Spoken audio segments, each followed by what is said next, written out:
Ils s'étaient rencontrés sans se voir. Un message, puis un autre. Une voix parfois au bout du monde. Elle vivait à Dakar, là où le soleil s'attarde sur la mer et où les soirées sentent le sel et la mangue mûre. Lui vivait à Lisbonne, entre les collines, les tramways jaunes et la saudade qui colle au mur. Ils ne pouvaient pas se rejoindre. Les papiers manquaient, les frontières se dressaient, les délais s'allongeaient comme des nuits sans fin. Alors ils s'aimaient à distance. Ils apprenaient le corps de l'autre par les mots. Ils connaissaient les silences mieux que les caresses. Quand elle disait tu me manques, l'océan entier semblait se glisser entre eux. Quand il répondait j'attends, c'était une promesse, fragile mais tenace. Les saisons passaient différemment pour chacun. Chez elle, la chaleur restait fidèle. Chez lui, l'hiver mordait, et il imaginait ses mains à elle comme un feu tranquille. Ils ont failli renoncer, plus d'une fois. Parce que l'amour sans présence fatigue, parce que l'espoir use quand il tarde trop.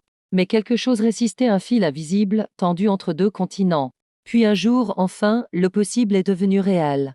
Un visa accordé, un billet acheté, un aéroport trop grand pour contenir leur battement de cœur. Quand elle est sortie de la zone d'arrivée, il l'a reconnue immédiatement. Pas à son visage qu'il connaissait déjà par cœur, mais à cette façon qu'elle avait de chercher, comme si elle appelait son nom sans le dire. Ils se sont arrêtés à quelques pas l'un de l'autre. Le monde a retenu son souffle. Et puis ils se sont pris dans les bras. Pas comme dans les films. Plus fort, plus maladroit. Comme deux personnes qui vérifient enfin que l'autre existe vraiment. Leurs mains tremblaient. Leur voix aussi. Ils riaient et pleuraient en même temps.